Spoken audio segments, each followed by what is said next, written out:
I play with energy. I feed off of energy. Just to be going out there and just putting on the show.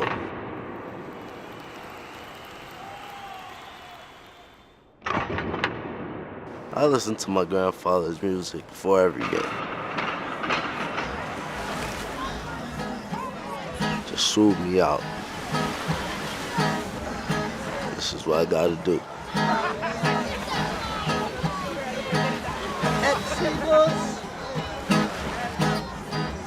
Movement of the people. I miss a Exodus. Come on, man. Hey, Nico. Movement of the people, yeah. Let me tell you, in the movement of the people. Love of sports came from my grandfather, I believe. He loved soccer, you know. I guess if he wasn't a musician, he'd probably be a soccer player.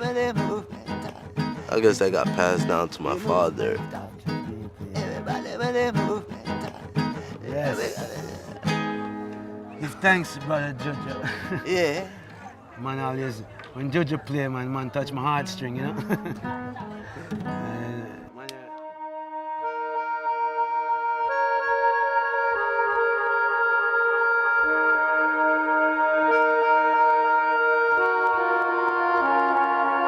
The story of Nico Marley and his father and grandfather is a story of redemption.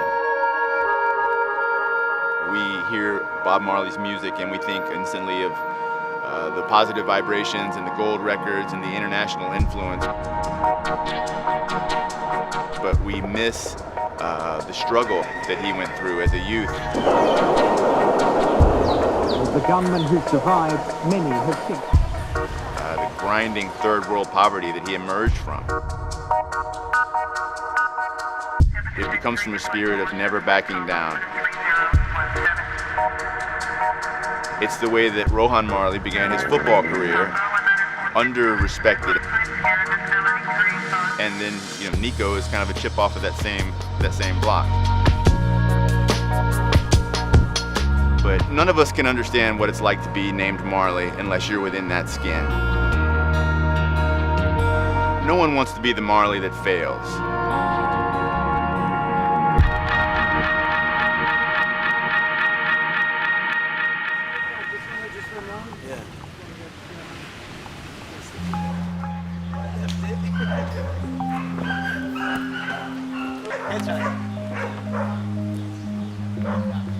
Yeah, we're at 56 Oakwood right now, Bob Marley Museum. This is where everything as children started for us. Getting to know our father, his way of life and the principles. This is the house where everything began. It's a pleasure to have Nico here because he hasn't been here since he was like 9 years old. So it's a great pleasure to have my sons here. What? You got to see the boys in the yard. Yeah, this is. Yeah, we're not father. Grew up in Spanish Town, being Bob Marley's son. There's not too much privilege. You don't hear about Nico. You don't hear no issues of Nico. I was considered, you know, one of the rude boys, Bob Marley root son, you know. I go to America, right, and I enter into the 6th grade in America. What's popular is the Miami Dolphins, 1984, when Mark Clayton, Mark Duper, Dan Marino. I started to take a liking onto football. Like, I started to really like the game.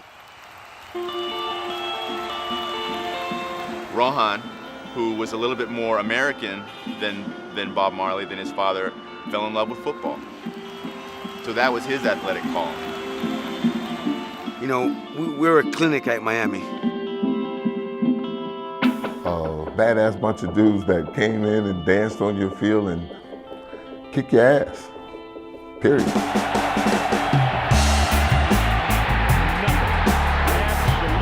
I met Rohan Marley in 1991. We were in the same recruiting class at the University of Miami. First impression was, are you kidding me? Such as being 5'8", small by any football standard. But he makes up We for talk it about with football. attitude, There's a speed. 5'8" guy that 200 some pounds, and when he decided he was coming from safety, he was gonna play linebacker, we all looked and said, hey man, you gotta be crazy. And he was like, listen, I gotta be close to the line. I gotta hit him. Oh my God, did he hit him. Antarctica did not exist. It was part of a supercontinent. If I'm the small X and you're the big tree, I'm gonna chop you down. I'm gonna bring that fire to you. It was the funniest thing to watch this little man knock the hell out of big people. I mean, just. I still can see him now. Come on, little buddy. And that's what he always called me, little buddy. I mean, I'm towering over him. Come on, little buddy, let's go play today. I mean, there was always a passion about it. Well, I got to say it came from my brought up and my upbringing here in Jamaica. And you're a little boy, but you still have to be responsible and be man enough that you can hold your own. Being able to defend your rights as a human being. And then we translate that into football.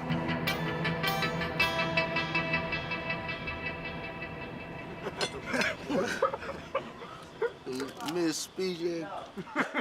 My good friend Ray Lewis and I, we went to see Nico, I don't know, was it Pop One or some little game he had? When every move he made, he was in the backfield. Ray told me, Ro, we're gonna be hearing about Nico.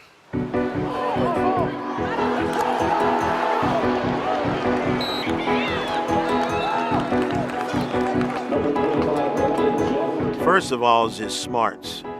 He was really a student of the game. He's intelligent, he's quick, he's strong, he's filled with energy. Look just like his daddy. I mean, Seek and Destroy missile. I'm 5'8", I play linebacker. People expect a 5'8" linebacker. Well, they don't expect a 5'8" linebacker, simply said.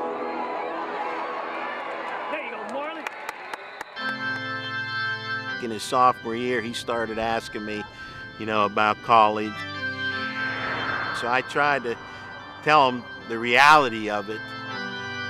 If you read any newspaper stories about him, you'll see how it went. He got one Division I offer, and it was from Tulane. I was in Coach Rollins' office, and he showed me this kid. He was like, do you like this kid? And then every time I see him, he was hitting somebody. I'm like, yeah, I like this dude. I just thought he was a hitting machine. He hit everything. He's a great tackler. He was like, that's Bob Marley grandson. I was like, man, I like that kid. We need him. I know going to college that they're not thinking that he's going to play. They're thinking they're going to redshirt him. Yeah, it's always hard to start a freshman. You guys who never played before, but after the first scrimmage, he just made too many plays. We knew then that we had something very special.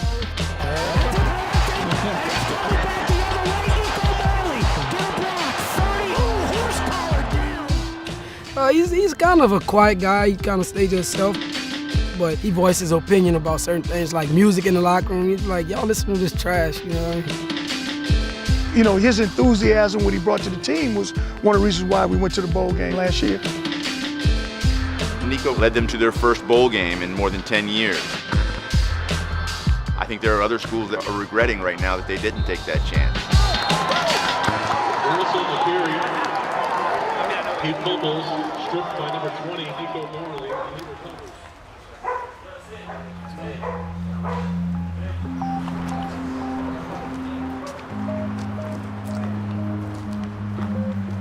This is where the blood is, This is my father's blood, sweat, and tears right out of here,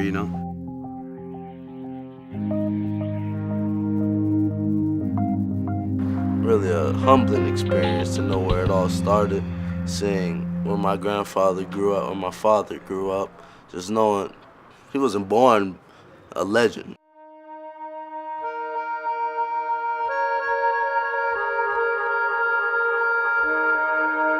That my father has given his all to humanity, his blood, sweat, and tears every day when he performed, when he lived his life.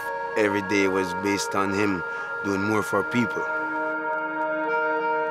A lot of people want something from the Marleys, particularly here in Jamaica. It is still an impoverished nation. The Marleys put things in those people's hands many times, but it's an ongoing struggle to deal with that.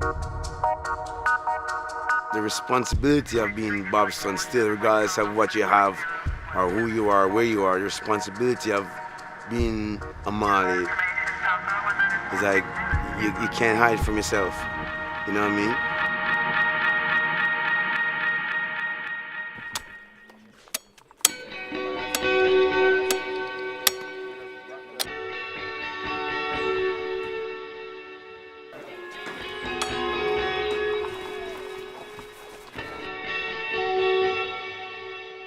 The baby stages, the baby stages.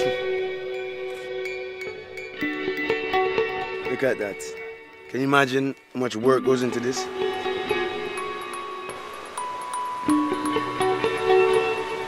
A brethren said to me, you know, Rohan, there's a nice farm in Portland that I think belongs in the Marley family.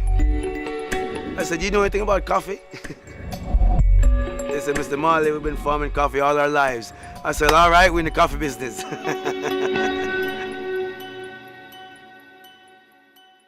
Coffee came about from an inspiration that I got deep within myself, being Bob Marley's son, and saying to myself, what am I going to do? Coconut can hold though. You have all this teaching, you have all this goodness, now you gotta be able to continue it. And still have that passion, you know, that's still that drive like you see on the football field. Farming is patience, of course, because you don't know what the elements you're going to face in the coming years. It's like a child, and it's how you nourish a child and how you treat a child, the child will grow from that. And this is what this is. We're now a fully certified organic farm. Oh, Jesus. I want this to touch all corners of the world, you know?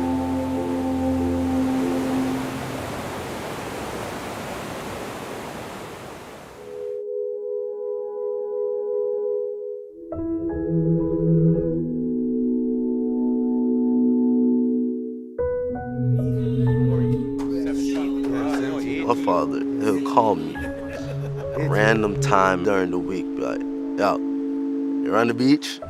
Always talking about running the beach. That's a tradition, you know, you learn that from your father.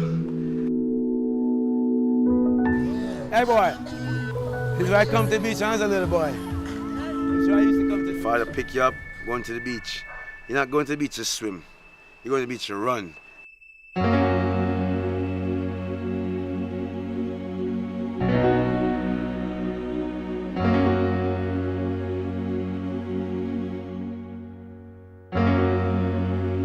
The common thread that connects the three generations is this spirit for which I can't really find a word. It's my job to find the words for these things, but I can't, and it's something intrinsic within them. Passion, really. I think it's more passion that makes us do what we do. Making people proud, making something for myself, having a foundation, doing it as my father and my grandfather did it.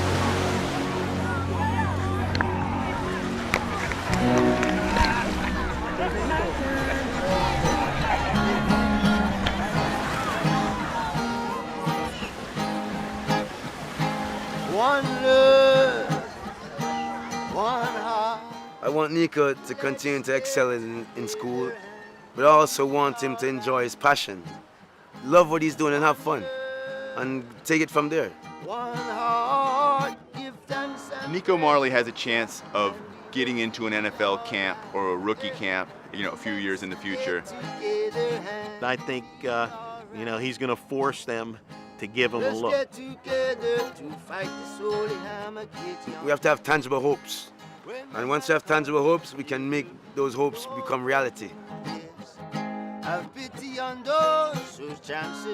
You know, that's why we come from 56 Hope Road.